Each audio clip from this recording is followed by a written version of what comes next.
Wonderful greetings to all of you, my dearly beloved sons and daughters, brothers and sisters. When we look at the Bible, the way the prophets of God were used, we see two kinds of prophets.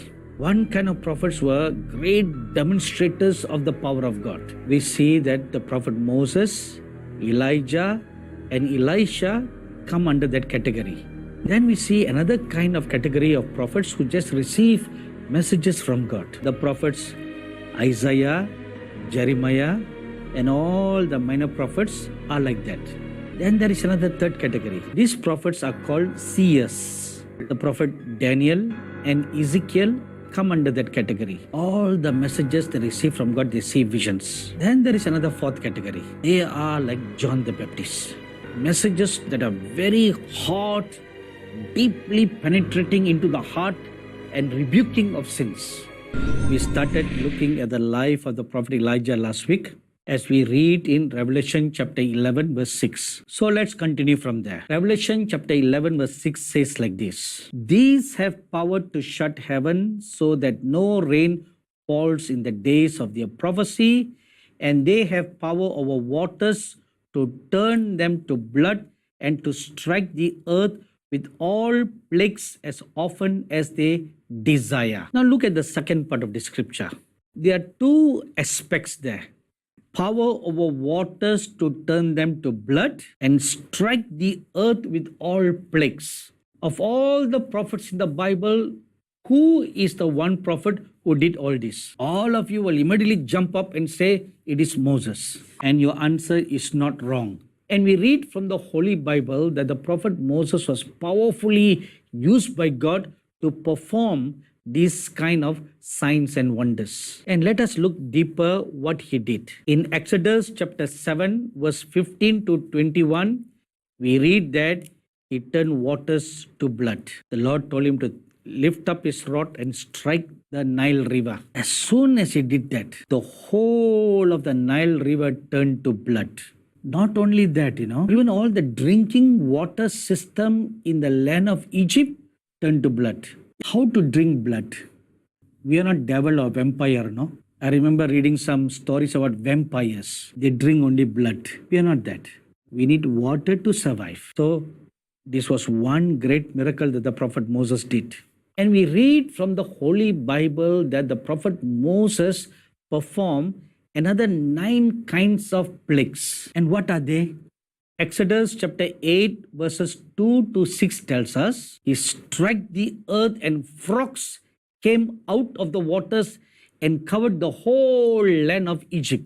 For many days, frogs were everywhere. Some cultures like to eat frogs. I remember once I went to Vietnam for ministry. One evening after the meetings, we were walking down a street to have dinner. So we entered into one nice little small simple restaurant. And across the street, there were small little hawker selling food. So we went to see what they were selling. They were selling all kinds of seafood. In one particular dish I saw, a frog stretched out with his 4 legs. And the shopkeeper was slicing the frog. And he cuts all his 4 legs. And according to what the customer asked, whether steamed or fried, they were being sold to the people. So even if the Egyptians would like to eat frogs, for how many days can they eat frogs? So that was one plague that came over Egypt. Third plague, it's a plague of lice. Exodus chapter 8 verses 16 and 17 tells us that. Lice are small little flies. It's a kind of a fly family that came and covered the whole land.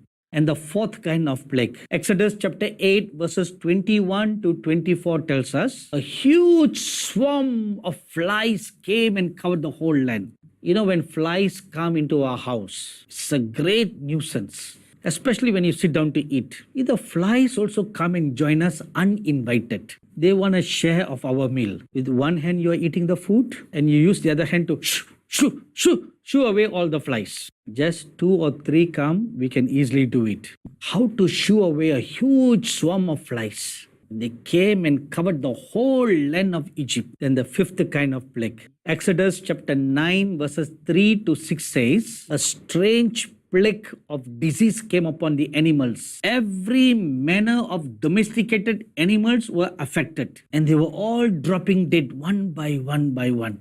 And plague number 6, Exodus chapter 9, verses 8 to 10 says, Then a plague of boils came upon everybody. Boils came all over their hands, all over their faces, all over their bodies, just like the present coronavirus problem that came over the whole world. Plague number 7, the judgment of hail and fire was pronounced. Exodus chapter 9, verses 18 to 25. Not only hail came and dropped down in big size, but fire also came.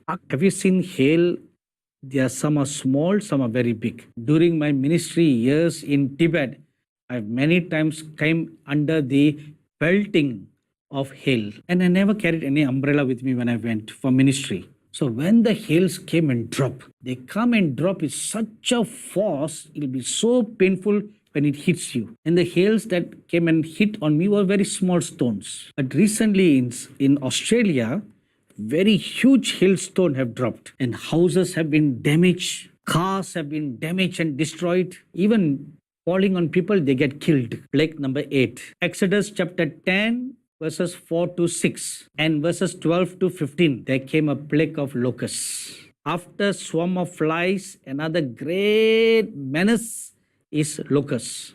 It came and filled the whole land of Egypt, even entered into every homes. They became like relatives. They came and stayed. Plague number 9, Exodus chapter 10, verses 21 to 23 says, A judgment of darkness came and covered the whole land of Egypt. It was so thick that nobody can see anything. And it also brings a terror of fear at the same time. For 3 full days, there was darkness over the whole land of Egypt. And the final and 10th plague, Exodus chapter 11, verses 4 to 8 says, Every firstborn child in the Egyptian family were killed. Do you know why that plague came? That is a judgment of vengeance that God executed against the Egyptians for killing all the firstborn male child of the Hebrew family, which we read in Exodus chapter 1. The Pharaoh's firstborn son was killed. Pharaoh was the king of Egypt. From the highest person in Egypt to the lowest person in Egypt, all the firstborn died.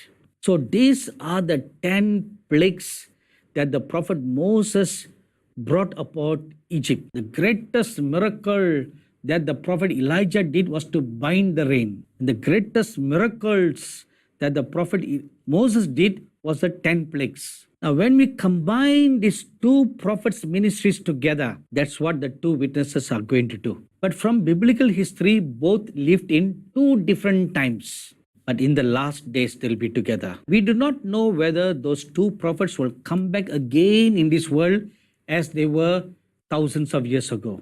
The Bible doesn't clearly say like that. Or it could be 2 individuals on whom the spirit of Elijah and the spirit of Moses rests. And they could be used exactly like that. There is a possibility like that. Because we read in Luke chapter 1, before John the Baptist was born, the angel Gabriel visited Zechariah and told him, Your wife will give birth to a son. The spirit and power of Elijah will be upon him. And later on, we read in Matthew chapter 11 that the Lord Jesus Christ confirms that the prophet John the Baptist had the spirit and the power of Elijah in him.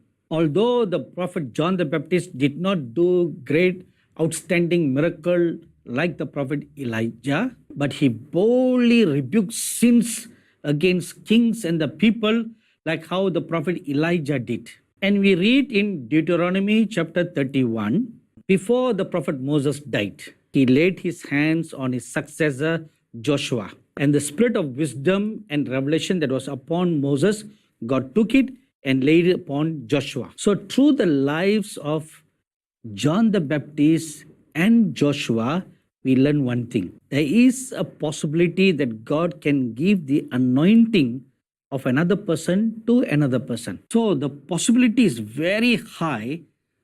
There could be 2 individuals on the earth on whom the spirit of Elijah and the spirit of Moses can come upon, and they'll do the same works like they did. Over the last many years, many people have written to me saying they are Elijah, they are this or that. And people have asked me a question. You talk so much about the two witnesses. Do you know their identity? To all such questions, I have only one answer. Who they really are, I don't know. But I know who they are. You may scratch your head right now. One moment he says he doesn't know. Another moment he says he knows. Which is the right answer? Both answers are right. Right now, I don't know. Then how do I know? When they begin their ministry in the nation of Israel. Amen. That is the sign. When two individuals appear in Israel and do a great signs and wonders ministry, we know they are the two witnesses. And one thing I know for definite sure, they are going to come very soon in Israel. And at the same time, two companies of prophets will rise up all over the world. So prepare yourselves for that. All right, we'll close this subject today and we'll continue next week. God bless you.